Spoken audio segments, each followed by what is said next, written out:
Time now for sports on 104.7 The Cave. Here's Ned Reynolds. Mike, the intern, Ned Reynolds in the studio. It's Wednesday morning. The Cardinals were supposed to play a game yesterday and see if they could make it 10 in a row, but that did not happen.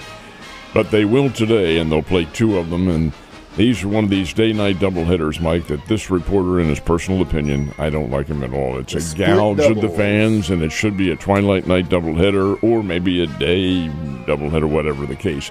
But it won't be. It'll be day-night. So the Cardinals will play at noon today and then at 5:30 tonight in Philadelphia.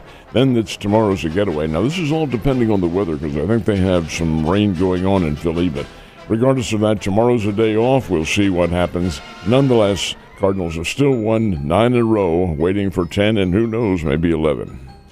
So had some reverses, I guess, if you will, as far as a couple players getting back into play in the major league scene. What's the story there? Well, it is the commissioner. This is not surprising. The commissioner announced several weeks ago that he was probably going to lift the ban on a number of players who could be reinstated. They've been kicked out of baseball, and that includes Pete Rose.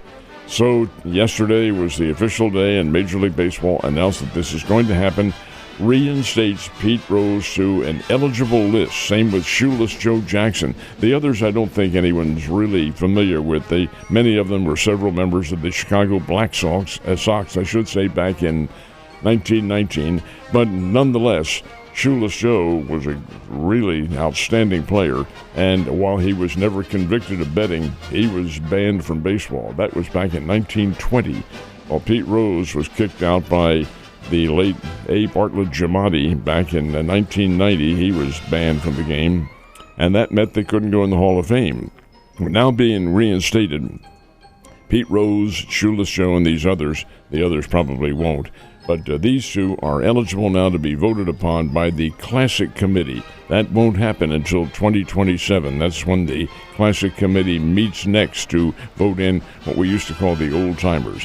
Do I think Pete Rose should be in there? I absolutely do not. Yes, he is baseball's all-time greatest hitter, but he is also an individual who snubbed the rules purposely. He knew he was breaking them. He knew or thought he was bigger than the game. Nobody is bigger than the game.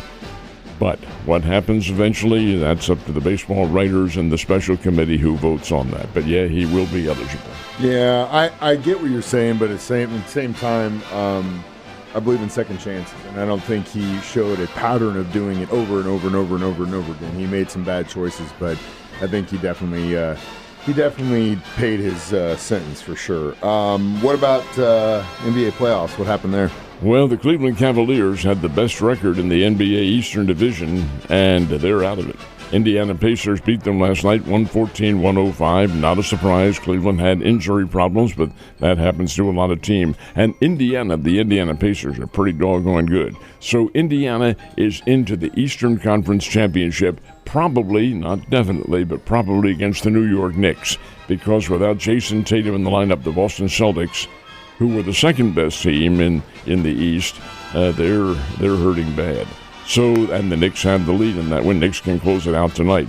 Anyway, the Indiana Pacers win, and so do the Oklahoma City Thunder, who trailed by 8 going into the fourth period, came back and beat the Denver Nuggets. So Oklahoma City now has a 3-2 lead.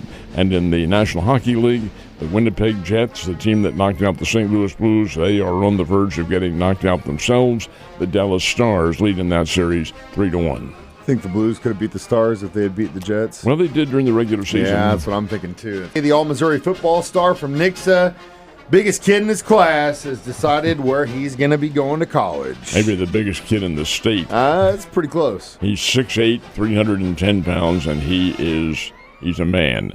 And he can play the game. There's no hyperbole about Jackson Cantwell. He can play. One of the top recruits in America, not just in Missouri.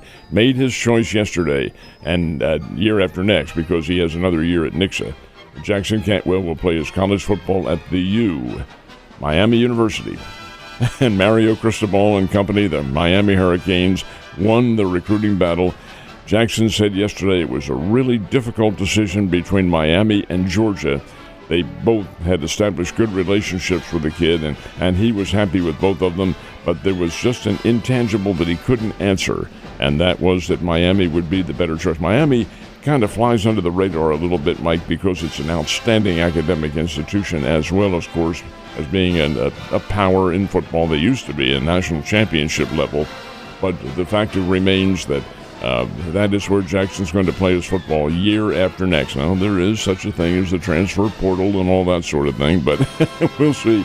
He felt very good at Miami, and that's where it will be. Interestingly enough, one of the, and I'm not going to say the only one, but another recruit who went to Miami back in the mid-1980s, young man from Missouri named Rusty Medeiros, who we're taking into the Springfield Sports Hall of Fame in October, also was a Miami recruit back in his day and a great star down there until an injury knocked him out. It can happen. That's football. But for now, he'll wear the orange and green of the Miami Hurricanes. Couldn't you blame the kid? Oh, not at all. Going down there for 4 to 6? I mean, come on. I'm living in Miami on this campus. I don't think that really, I don't know, but I don't think the climate entered into it. It was the business school that they have, which is a very good one, and the football program. Yeah. Miami's in the Atlantic Coast Conference, and who do they play in their first game? An ACC quasi-member.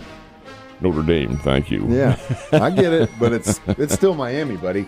Royals did get a chance to play, but not as offensively dominant as they have been. Well, up against some pretty good pitching with the Houston Astros, and this was a game that was tied going into the last of the ninth inning, and the Royals bullpen did not come through. John Schreiber offered a gopher pitch, and Isaac Paradis knocked it into the seats, a walk-off home run in the last of the ninth inning, and the Houston Astros beat the Kansas City Royals by a score of 2-1. Here in town, Springfield and Amarillo, and they're playing today, and Mike Holmes and company will be out there to see them play today. That's an 11:30 game over at Hammons Field. And in that game last night, the score was very close. It doesn't indicate that at the end of the game. It's 7-2, the Springfield Cardinals won it.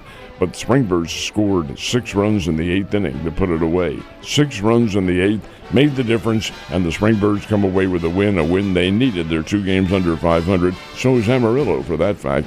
And they play today over at Hammons Field. PGA National Tournament tees off win tomorrow. Right about now. As a matter of fact, about 24 hours from now, quite literally, since it's in Charlotte, North Carolina at Quail Hollow, and that's an hour ahead of us in the time zone.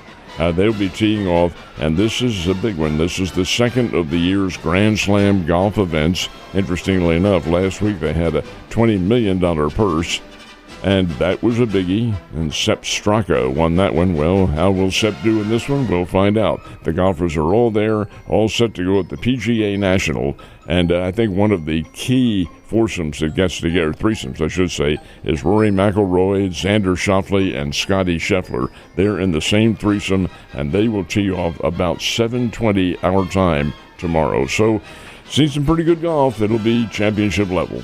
Definitely will. Ned, have a great day, and I will see you tomorrow.